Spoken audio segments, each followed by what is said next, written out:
Hi friends, welcome to అమ్మమ్మ kitchen. ఈరోజు మన అమ్మమ్మ ఏం వంట చేస్తుందో కనుక్కుందామా ఫ్రెండ్స్. అమ్మమ్మ ఏం చేస్తున్నావు అమ్మమ్మ? మటన్ కైమమ్మ, ½ కేజీ. అవునా? ఇది ఎక్కువ ప్రొసీజర్ ఉంటుందా అమ్మమ్మ? ఏం లేదమ్మా, సులభంగా చెప్తా. సాల్ట్ వేసి కడుక్కున్నావా,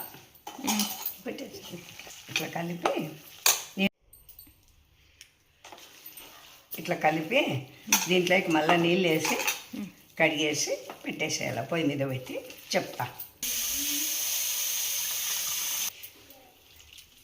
అదే నీళ్ళు వేసి కడిగాలమ్మా. ఇప్పుడు ½ కేజీకమ్మా 2 స్పూన్లు వేసుకుందాము. హాఫ్. ఓకే.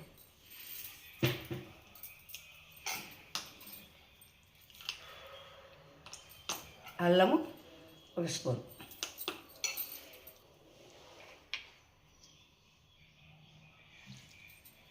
పసుపు ఇట్లా కలిగి పెట్టాలమ్మా. ఇట్లా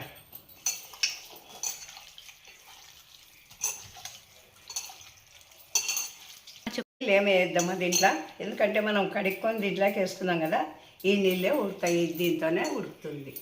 ఓకే. ఎన్ని విజిల్ పెట్టాలమ్మమ్మ? 3 విజిలమ్మా. అమ్మమ్మ ఇప్పుడు 3 విజిల్ వచ్చాయి కదా, నెక్స్ట్ ఏమి? నెక్స్ట్ అమ్మా ఎర్రగడ్డ తాలింపు, కారము, ధనియాల పొడి, కొత్తిమీర, ధనియాల పొడి చెప్పు. ఇవి కలుపుకొని మళ్ళీ తాలింపు వేసేయాలా.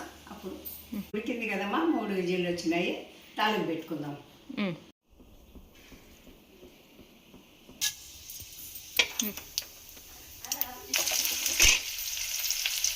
ఇట్లా ఎర్రగైనాక ఇలాగ వేసుకోవాలమ్మా. ఇలా తర్వాత అయితేనే ఇట్లా ఎగ్గు మర్చుకొని అయినదమ్మా. ఇట్లంతా నీళ్ళు రవ్వంతా తడి ఉన్నప్పుడు కారము, ధనియాల పొడి, కొత్తిమీర వేసుకున్నాను. వేసుకోవాలి చూడమ్మా. కారము ఎన్ని స్పూన్లు వేస్తాను అమ్మమ్మ? కారము 3 స్పూన్లు వేస్తుందమ్మా. ధనియాల పొడి 1.5 చాలు. ఓకే.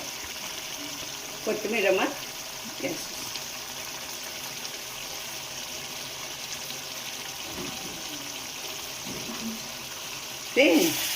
ఇలా కలిగి పెట్టుకోవాలమ్మా. చెప్పమ్మమ్మ. ఇదమ్మా ఈ స్టేజ్కి వచ్చినాక కనపడుతుంది కదా, ఈ స్టేజ్కి వచ్చినాక మీరు స్టవ్ బంద్ చేసుకొని దింపుకోనండి. నీరంతా ఉంచుకున్నాక తీసి దీంట్లోకి వేసుకుని ఇదమ్మా కొంచెం కొత్తిమీర వేసుకోండి పైన. ఫ్రెండ్స్, మీకు ఈ రెసిపీ నచ్చితే మాకు లైక్ చేసి సబ్స్క్రైబ్ చేయండి ఫ్రెండ్స్. మా అమ్మమ్మకు సపోర్ట్ చేయండి. ఇలాంటి వీడియోస్ ఎన్నో మీ ముందుకు తీసుకుని వస్తాం. Thank you.